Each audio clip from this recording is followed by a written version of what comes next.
waxee ci élection yi dañuy ñëw ci seen coalition muy wàllu Sénégal bu ñu waxee élection dafay permettre parti politique wala coalition peser boppam xam fu mu toll xam fi mu jëm bi ngeen jógee ci élection bi peser ngeen seen bopp ndax jàpp ngeen ni tey am ngeen poids bu leen mën a permettre ngeen demaat ci ay élection jongante jàkkaarloog régime bi fi ne. Ah mais évidemment je pense que du ma ni élection yi ñu jógee donc parti bi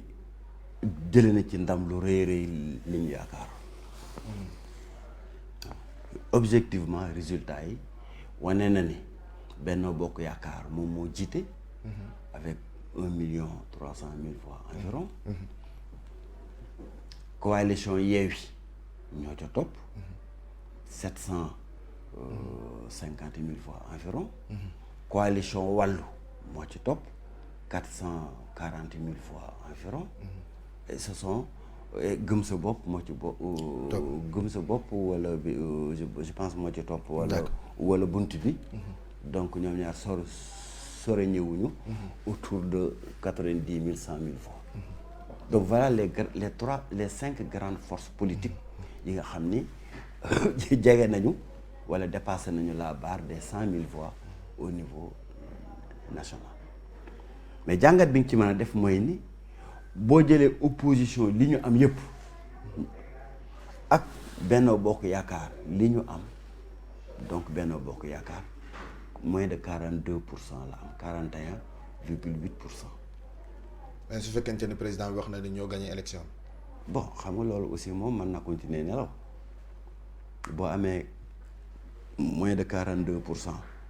des suffrages nga ni maa gagné sa bopp ngay naxoo les Sénégalais président Macky Sall ci 2,3 million voix la jóge woon élection yi ñu mucc tey mu daanu ba 1,3 million voix bu dee avec ça boobu score il est content de ça bon ñun benn ci objectif bi ñu amoon mooy ñu réduire gap bi nga xam ne moom la président Macky Sall reyoon opposition bi balaa ñuy àgg 2024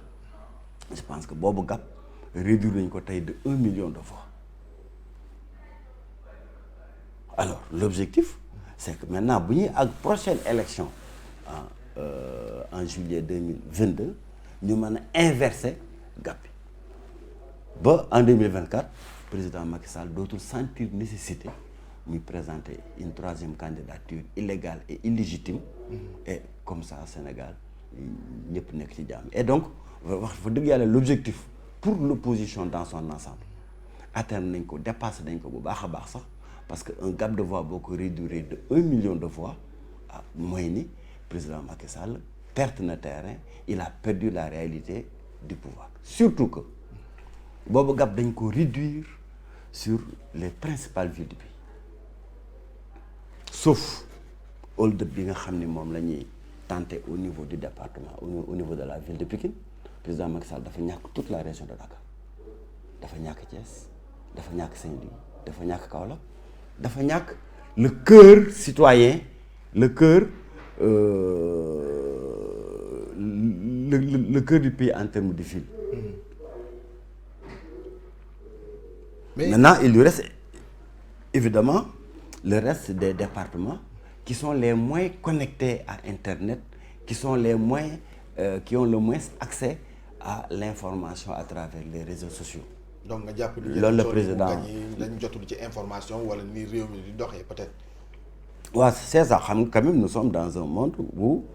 communication da ci am solo. interconnecté. communication da ci am solo.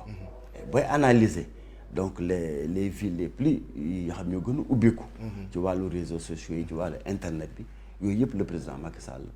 manqué ça signifie que ñun xam nañ bu ñu àggee ci prochaine élection fan la ñuy war a accentuer liggéey bi pour que avance bi nga xam ni président Macky Sall conservé na ko boobu avance ñu mën koo enrayer définitivement pour que la cohabitation mën a am à l'Assemblée nationale dès à partir du 1er août 2022 bu soobee yàlla. Votre objectif c'était de réduire le suffrage Macky Sall wàññi ko opposition bi te bu ñu sukkandikoo ci li nga wax bu ñu booleeg li nga xamante ne moom ngeen am raw ngeen Macky Sall daanaka réduire ngeen li nga xamante ni moom ngeen bëggoon a réduire muy suffrage am mais en rang dispersé est-ce que regretté woo leen tey ngeen bañ a def ni ngeen bañee def coalition yéen ñëpp opposition bi booloo doon benn coalition boo xamante ne dafay forte pour dem ci élection locale yi est-ce que jàppoo leen boo leen ko defoon boobu mooy gënoon a réduire li nga xamante ni mooy suffrage Macky Sall. Évidemment loolu mooy la nature même des types d'élections yi ñu am xam nga élection raw gàddu la. Absolument. tey gis nga carte bu marron bu bari lu marron li président Macky Sall di circuler pour mën a defal ay ñoñam bu ko doon da ko def objectivement bu jëlee benn département da koy colorier en pourcentage xam ne mën na ne am naa fa 40% rawee naa 40% wante opposition bi boo dajaloon la ñu am di nga fa gis couleur bu bleu wala couleur bu jaune Yewwi bu wàllu ak couleur bu rouge Yewwi ak couleur bu bleu bu gëm sa bopp soo taqalee yeneen yooyu ñetti couleur ñooy gën a bari couleur marron bay nekk ci département bi. muy chaque département ñu restituer ko en fonction de pourcentage bu chaque coalition am. su boobaa carte bi dina moins marron que ni mu marron waaye. ça signifie quoi? Ça signifie que ñeenti couleurs yooyu ma wax qui ne sont pas les couleurs marron boo leen boole woon dans la plupart des départements ak des communes dañuy raw couleur marron bi loolu mooy le raw gàddu bi nga xam ne moo am dans les communes mais loolu aussi mooy le raw gàddu bi nga xam ni nekk na ci élection législative yi quand on parle du suffrage départemental département bi coalition bu ëppalee benn baat mooy jël député yu département boobu yëpp. Ça signifie quoi que tey boo demoon coow lii ñuy wax Pikine bu fekkee ne wàllu dafa àndoon ak Yewwi kon ñu boole le cumul voix yi nga xam ne moom la wàllu am ak Yewwi am li am Dakar mooy am feneen mooy am Pikine mooy ne kon balaa timis donc kenn Diouf Sarr dégg ko fenn muy jëm a ngoyaalu ci victoire boo xam ni parce que rawee nañ ko 100 000 voix donc si Timbo a été l'occasion di ngoyaalu sur une victoire qu'ils veulent voler c'est parce que écart 2000 voix bi ma wax dina permettre nga mën a def yenn manipulation yi ce qu'un écart de 100 000 voix ne peut pas permettre. D'accord. Évidemment donc effectivement tu as raison. L'opposition gagnerait à assurer sa victoire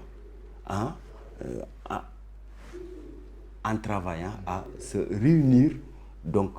d'un point de vue électoral pour les législatives parce que boobu coalition électorale mooy ëpp doole donc nga am ñett wala ñeenti liste opposition buy def face à une liste du pouvoir.